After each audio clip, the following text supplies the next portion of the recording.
Have those nuclear submarines been deployed yet to face Russia? I've already put out a statement, and the answer is they are in the region, yeah, where they have to be. Can you say what Steve Witkoff's message will be to the Russians? Is there anything they can do to avoid sanctions at this point?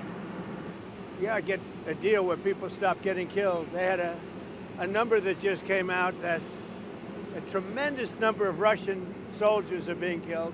And likewise, Ukraine, a lower number, but still thousands and thousands of people. And now we're adding towns where they're being hit by missiles. So it's a lot of people being killed in that ridiculous war.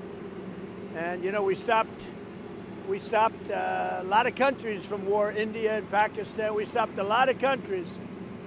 And we're going to get that one stopped, too. Somehow we're going to get that one stopped. That's a really horrible war. You heard about Cambodia and Thailand.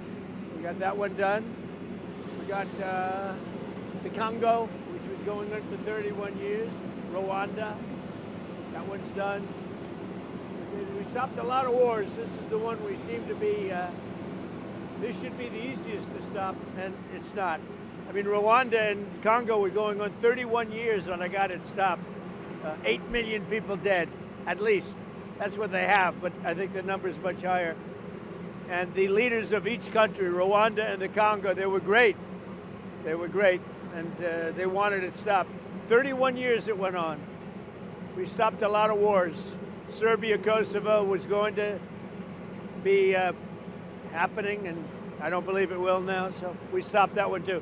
Yes? Mr. President, can you give us an update on Steve Witkoff in Russia, and what happens on Friday if the deadline comes and Russia has not agreed to a ceasefire? Well, there'll be sanctions, but they seem to be pretty good at avoiding sanctions. You know, they're wily characters, and they're pretty good at avoiding sanctions, so we'll see what happens. But Steve is focused right now on the border in terms of, we're talking about with Gaza, getting people fed. And he may be going, I think next week, Wednesday or Thursday, may be going to Russia. They would like to see him.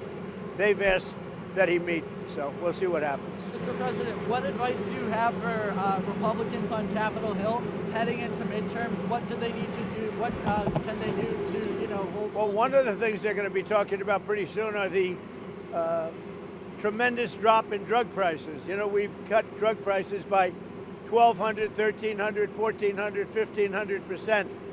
I don't mean 50%, I mean 1,400, 1,500%. Because we're going favored nations. We want the same price as Europe gets. We want the same price as other country gets. And over the years, 25, 30 years ago, it started where they were charging us much more. And I put an end to it, you know, with a letter that you saw last week. So I think that's going to be a point. I don't know how anybody could win an election if they're on the other side of that issue. So we'll be dropping drug prices. It'll start over the next 2 to 3 months by 1,200, 1,300, and even 1,400% and 500%, but not just 50% or 25%, which normally would be a lot, because the rest of the world pays much less for the identical drug, and we're going to be paying the same thing. We're going to have a favored nations. We will pay as low as the lowest nation in the world. And then, Mr. President, I think it just came out $29 billion in July taken in tariff revenue. You know, could we see a potential rebate here, and what would that look like, and who would qualify? Well, we're going to pay down debt. We have a lot of money coming in, much more money than the country's ever seen, by hundreds of billions of dollars. And there could be a distribution or a dividend to the people of our country. I would say for people that would be middle-income people and lower-income people, we could do a dividend. But one of the things we're going to be doing is reducing debt. But we have hundreds of billions of dollars pouring into our country now. We should have done this many years ago. And I did it in my first term with China. We didn't get to the rest because COVID hit. And you couldn't really go to France and Spain and Italy and say, let's start talking about some tariffs. But China was paying us hundreds of billions of dollars in tariffs, and we did it then. And then Biden screwed it all up. He screwed everything he touched, he screwed up.